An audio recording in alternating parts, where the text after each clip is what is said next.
नमस्कार, BTV news में स्वागत है आपका। इस बुलेटिन के साथ मैं हूं कृष्ण कुमार और आइए इस बुलेटिन की शुरुआत करें। उससे पहले नजर डालते हैं हेडलाइंस पर। त्रिस्तरीय पंचायत चुनाव की नामांकन प्रक्रिया हुई शुरू। कलेक्ट्रेट कार्यालय में जिला पंचायत सदस्य के नाम निर्देशन लेने पहुंचे उम्मीदवार। और 4 दिनों से जननी एक्सप्रेस का संचालन हुआ बंद। वेतन नहीं मिलने सहित अन्य मांगों को लेकर हड़ताल पर है संचालक।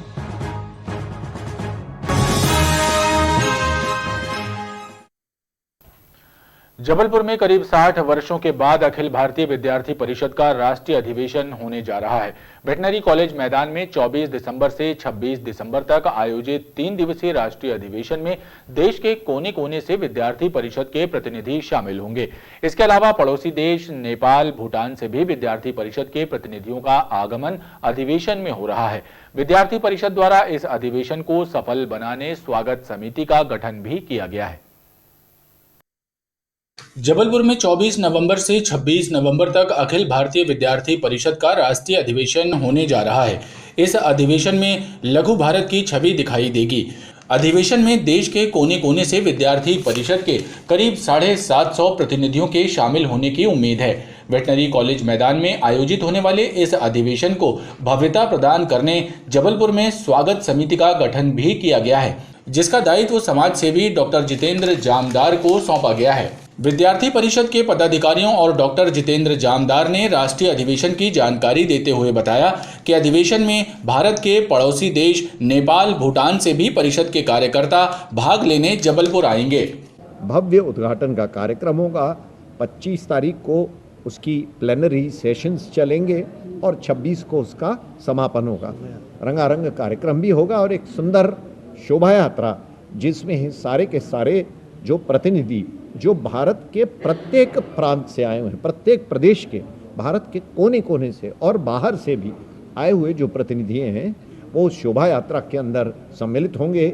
शोभा यात्रा और खुला मंच के माध्यम से और अनेक प्रस्तावों के माध्यम से इस अधिवेशन में एक लघु भारत के दर्शन जो हैं होने वाले हैं और इसमें 700 हमारे जो प्रतिनिधि हैं पूरे देश भर से इसमें सहभागी होने वाले हैं। साथ ही साथ हमारे जो पड़ोसी देश हैं, नेपाल है, भूटान है, बांग्लादेश है, इसमें भी अभाविक के जो हमारे प्रतिभागी हैं वो इस अधिवेशन में उपस्थित होंगे।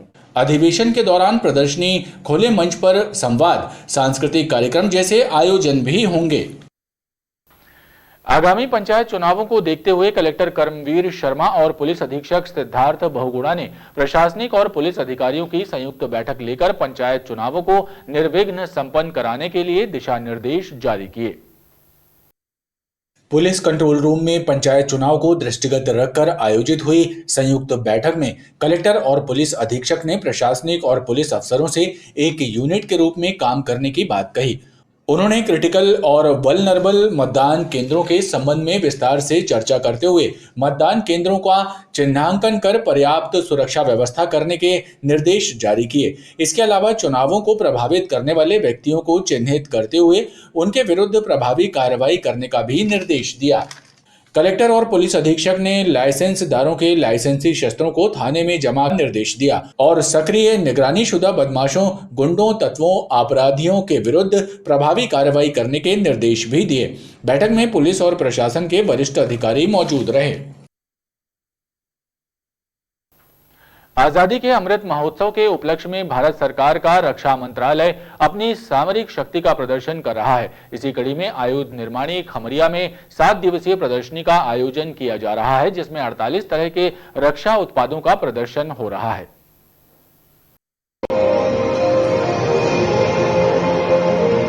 आयुध निर्माणी खमरिया के उत्पादों की प्रदर्शनी का आयोजन senior staff club Westland Khamaria में किया जा रहा है। इस प्रदर्शनी के जरिए आम जनमानस को देश की सामरिक शक्ति से अवगत कराया जा रहा है। साथ ही लोगों को ये भी बताया जा रहा है कि इन हथियारों को तैयार करने में स्वदेशीकरण का कितना योगदान है। एम्यूनेशन की तकनीकी और मारक क्षमता से भी लोगों को अवगत कराया जा रहा है। इसमें हम अपने निर्माणी के विभिन्न उत्पाद जैसे 48 जिनकी संख्या 48 से ज़्यादा है, उनको हम अपने देश की जनता के लिए, जिसमें जबलपुर के भी जितने निवासी हैं एवं खासकर छात्राओं के लिए ये प्रदर्शनी हम लगा रहे हैं। वो यहाँ आकर के देखेंगे कि इन उत्पादों को कैसे हम बनाते हैं। तो एक ये महत्वपूर्ण जानकारी आपको देनी थी। आप देखेंगे कि यहाँ जितने भी विभिन्न प्रकार के 48 उत्पाद लगे हुए हैं वो किस प्रकार से बनाए जाते हैं, उसमें किस तरह के तकनीक का उपयोग होता है और उनकी मारक क्षमता क्या है, इन तमाम वस्तुओं की जानकारी इस प्रदर्शनी के माध्यम से दी जाएगी, जो आज से शुरू होकर लगभग 7 दिनों तक चलेगी। बहरहाल अगले 7 दिनों तक इस विशेष प्रदर्शनी के दरवाजे आम जनमानस के लिए खुले रहेंगे ताकि सभी इसको देखकर गौरवान्वित महसूस कर सकें। रेलवे के महिला संगठन के द्वारा मानव सेवा के संकल्प के साथ गरीबों को ठंड से बचाने के लिए कंबलों का वितरण किया गया। महिला संगठन की पदाधिकारियों और महिला सदस्यों ने आधा सैकड़ा गरीबों को कंबल प्रदान किए ताकि कड़कड़ाती सर्दी में उन्हें राहत मिल सके। रेलवे की वुमेन्स वेलफेयर ऑर्गेनाइजेशन की महिला पदाधिकारियों और सदस्यों ने पीड़ित मानवता की सेवा का संदेश देते हुए रेलवे स्टेशन के आसपास गुजर बसर करने वाले गरीब परिवारों को कंबलों का वितरण किया। आधा सैकड़ा लोगों को कंबल दिए ताकि कड़ाके की इस सर्दी में उन्हें ठंड से राहत मिल सके।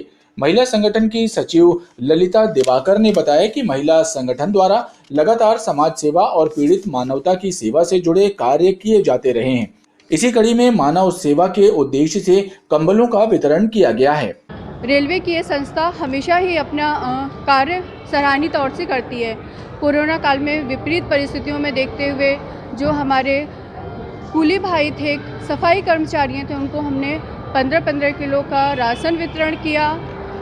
हमारे जो टीटी भाइयों थे उनको हमने मास्क, शील्ड वितरित की और आज हमारी अध्यक्ष महोदय के निर्देशन अनुसार हमने गरीबों को ठंड का मौसम देखते हुए उनको कंबल का वितरण किया। इस मौके पर संगठन की अन्य महिला सदस्य और पदाधिकारी भी मौजूद रहीं। ई रिक्शा चालकों के साथ ऑटो रिक्शा चालक मारपीट कर रहे हैं और उन्हें सवारी नहीं बैठाने दे रहे हैं। ये शिकायत बड़ी संख्या में एसपी ऑफिस पहुंचे ई रिक्शा चालकों ने पुलिस कप्तान से की है। साथ ही मांग की है कि ऑटो रिक्शा चालकों द्वारा की जा रही गुंडागर्दी पर लगाम लगाई जाए। एसपी ऑफिस पहुंचे ई रिक्शा चालकों ने एडिशनल एसपी रोहित काशवानी से शिकायत की है कि ऑटो रिक्शा चालक उनके साथ मारपीट कर रहे हैं। ई रिक्शा चालकों को सवारी बैठाने नहीं दी जा रही है, उनके साथ गुंडागर्दी की जा रही है। ई रिक्शा चालकों का कहना है कि उन्हें जान से मारने की धमकी दी जा रही है, लिहाजा कार्रवाई की जाए। ई रिक्शा चलाता हूँ, अभी दमोह नाका गया हूँ, ऑटो पूरी पलटा रहे थे, सवारी उतार के अलग कर रहे थे। बोले घर पर रखो गाड़ी, बंद करो गाड़ी। मतलब मारपीट कर रहे थे, दारू पी के पूरे ऑटो वाले। सर मैं जा रहा था, मेरे को गाड़ी रोके, मेरे को मारा है उन लोगों ने। सवारी काट क्या बोलते हैं? कुछ नहीं बोले, आगे सीधे मारने लगे, गाड़ी आड़ी पलटाने लगे थे उन लोग। कहते गाड़ी नहीं चला, आज हड़ताल है, जो है वो है, खाली करो। और खाली गाड़ी थी, सवारी भी नहीं बैठी थी उसमें। हम लोग तो गरीब हैं, हम लोग जब ई रिक्शा चलाएंगे तब तो अपना परिवार चलाएंगे। ये हम लोग को चलाने नहीं दे रहे हैं, रोक रहे हैं कि सवारी मत बैठा लो, हम लोग नहीं चला रहे हैं। अब उनके कागज़ कंप्लीट है नहीं, कुछ है नहीं, आरटीओ नहीं है, पर हमारा तो ई रिक्शा है ना, हमें तो चलाना चाहिए ना।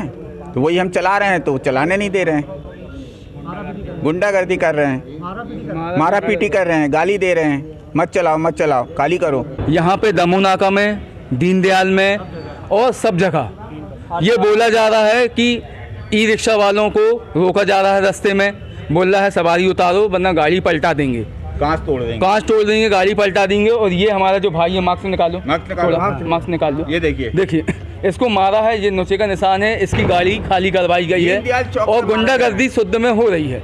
एडिशनल एसपी रोहित काशवानी ने ई रिक्शा चालकों को सुरक्षा का भरोसा दिलाते हुए उचित कार्रवाई का आश्वासन दिया है। जिनके विरुद्ध बिना परमिट के जो ऑटो चालक है, जिनके विरुद्ध कार्रवाई की जा रही है, तो कि ये ऑटो चालक इनको परेशान कर रहे हैं और इनको भी सवारियां नहीं बिठाने दे रहे हैं और इनको बहुत वाद विवाद करते हैं। तो इस संबंध में इनको आश्वासन दिया गया है कि पूर्ण कार्रवाई की जाएगी। यदि कहीं ऐसा होता है तो ये तुरंत शिकायत दे, पुलिस उस पर कार्रवाई करेगी। किसी प्रकार की अभद्रता या किसी प्रकार का दुर्व्यवहार किसी के तहत बर्दाश्त नहीं किया जाएगा। दरअसल परिवहन विभाग और यातायात पुलिस के बिना परमिट वाले ऑटो रिक्शा चालकों पर शिकंजा कस दिया गया है। वे अब ऑटो नहीं चला पा रहे हैं, इसलिए अपनी भड़ास ई रिक्शा चालकों पर निकाल रहे हैं। ई रिक्शा चालकों के कागजात कंप्लीट हैं, उन्हें सवारी ढोने की अनुमति है, लेकिन वे ऑटो रिक्शा चालकों की गुंडागर्दी के चलते रोजी रोटी नहीं कमा पा रहे हैं। इस मामले में पुलिस का हस्तक्षेप जरूरी है। ओपन बुक एग्जाम सिस्टम की मांग करते हुए लॉ स्टूडेंट एसोसिएशन ने रानी दुर्गावती विश्वविद्यालय का घेराव किया। छात्र संगठन ने कहा, आरजीपीवी की परीक्षाएं जब ओपन बुक एग्जाम सिस्टम से हो सकती हैं, तो आरडीवीवी में क्यों नहीं हो सकती।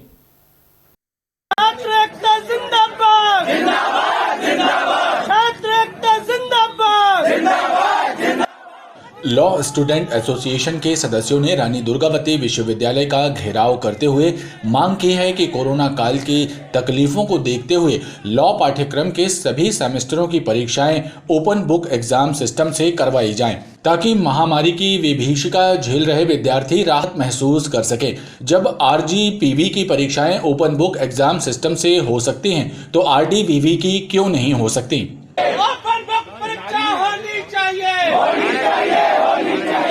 आज इसी कोरोना को देखते हुए माननीय हमारे मुख्यमंत्री जी आरजीवीपी यूनिवर्सिटी के छात्रों को ओपन बुक परीक्षा के निर्देश जारी किए हैं। लेकिन मैं आज ये पूछना चाहता हूँ, क्या आरजीवीपी के छात्र और हमारे आरडीवीपी के छात्रों में क्या अलग खून दौड़ रहा है? क्या वो एमपी की नहीं है?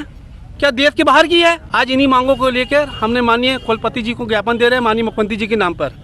पूर्व में भी हमने ज्ञापन दिया हुआ था। आज हम विरोध प्रदर्शन कर रहे हैं और निश्चित तौर पर यदि हमारी मांगें पूरी नहीं होती है, आज तो हम सिर्फ धरना देने जा रहे हैं, अगली यदि हमारी मांगें पूरी नहीं होती तो हम यहाँ भूख हड़ताल में बैठने वाले हैं। लॉ छात्र संगठन ने मुख्यमंत्री शिवराज सिंह चौहान के नाम लिखा पत्र कुलपति को सौंपते हुए मांग की है कि वर्तमान स्थितियों और छात्र हितों को ध्यान में रखकर निर्णय लिया जाए।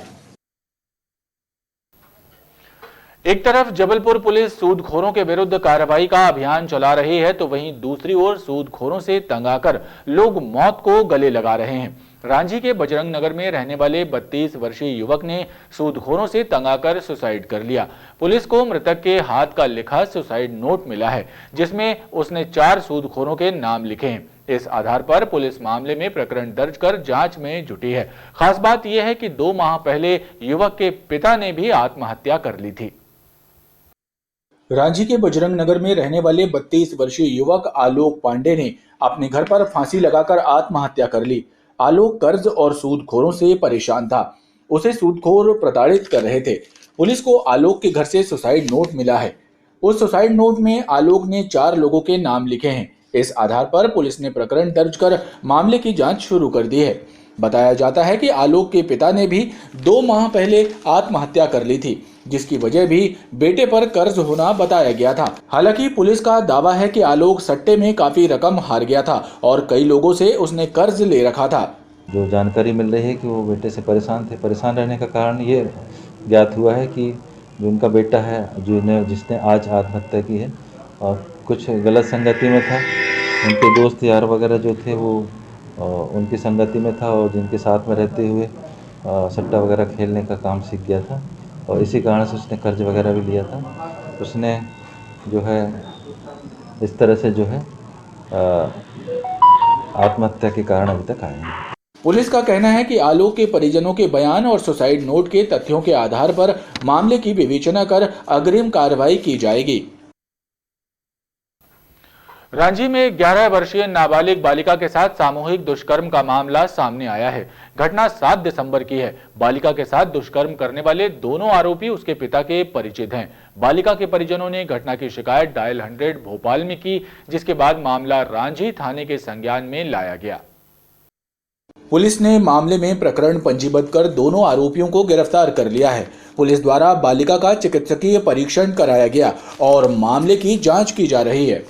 ये जानकारी में आया था कि एक नाबालिग बच्ची के साथ में गलत कृत्य हुआ है, तो उसको संज्ञान में पुलिस ने लेते हुए पूरी जांच विवेचना की है, FIR रजिस्टर्ड करके, और आरोपियों को तत्काल पकड़ लिया गया है और उसका मेडिकल मुआयजा कराया गया है। उसकी हालत बिल्कुल ठीक है। ये जो 2 आरोपी थे ये उनके घरों पे आना जाना था। उसके पिता के दोस्त थे, उसके साथ ही काम करते थे, तो उसने जो है परिचित का फ़ायदा उठाया और उसके घर के पास की ही घटना है ये। आधारताल के करौंदा नाले में एक कार अनियंत्रित होकर गिर गई। इस घटना की जानकारी मिलने के बाद पुलिस घटनास्थल पर पहुंची, लेकिन पुलिस को घटनास्थल पर कोई व्यक्ति नहीं मिला और न ही किसी व्यक्ति द्वारा हादसे को लेकर कोई रिपोर्ट दर्ज कराई गई। पुलिस का कहना है कि घटना में किसी व्यक्ति के घायल होने की भी कोई जानकारी नहीं मिली है। पुलिस इस संबंध में जानकारी जुटा रही है। हादसा बीती रात का होना बताया जा रहा है। कार किसकी है और ये हादसा कैसे हुआ, फिलहाल इस संबंध में ना तो आधारताल और पनागर थाने में कोई जानकारी या शिकायत दर्ज कराई गई है। हाँ, सुबह 10-11 बजे करौंदा नाले में जो आधारताल क्षेत्र में लगता है कार गिरने की सूचना थी, लेकिन उसमें कोई घायल नहीं है या किसी को चोट नहीं है, इसलिए उन लोगों ने कहीं सूचना नहीं दी है। जिले में कोरोना के नए मरीजों के सामने आने की रफ्तार में फिलहाल ब्रेक लगा हुआ है। सोमवार को जिला प्रशासन द्वारा जारी की गई 5,288 सैंपलों की परीक्षण रिपोर्ट में से कोरोना संक्रमित एक ही नया मरीज मिला है। बीते 24 घंटे में कोरोना संक्रमण से मुक्त हुए एक व्यक्ति को डिस्चार्ज भी किया गया है। जिले में कोरोना से होने वाली मौतों पर भी लगाम लगी हुई है। बीते 24 घंटे की अवधि में सरकारी रिकॉर्ड में कोरोना संक्रमित किसी भी मरीज की मृत्यु दर्ज नहीं की गई है। मदन महल थाना क्षेत्र काली मठ के पास रहने वाले भाजपा रानी दुर्गावती मंडल अध्यक्ष सुरेंद्र सैनी की पत्नी संगीता सैनी ने अपने घर में फांसी लगाकर आत्महत्या कर ली। देर शाम हुई इस घटना की खबर लगने के बाद मदन महल पुलिस मौके पर पहुंची और मर्ग पंचनामा कर मृतका के शव को पोस्टमार्टम के लिए मेडिकल भेजा है। प्रारंभिक पूछताछ और जांच में पति पत्नी के बीच पारिवारिक बातों को लेकर विवाद होने की बात भी सामने आई है, जिसकी तस्दीक की जा रही है। संगीता ने किन कारणों से फांसी लगाई, इस संबंध में पुलिस जाँच कर रही है। ये संगीता सैनी पति सुरेंद्र सैनी, इन्होंने हैंगिंग की है, आत्मघात किया है। अभी प्रारंभ में तथ्य जो समझ में आ रहे हैं, जो छोटी छोटी बातों को लेके जो होते हैं पति पत्नी के बीच घरेलू नॉर्मल झगड़े, वो मृत्यु का कारण समझ में आ रहा है हैंगिंग करने का। और शादी को इनको 12 साल लगभग हो गए और ऐसा कोई विशेष तथ्य समझ में नहीं आ रहा है। उनके परिजनों को सूचना दे दी गई है। ये कोई पार्टी की कार्यकर्ता से बिलोंग करते हैं संबंध? हाँ, सुरेंद्र सैनी जी जो है मंडल अध्यक्ष हैं भारतीय जनता पार्टी। खबरों का क्रम लगातार जारी है, आप देखते रहिए BTV न्यूज।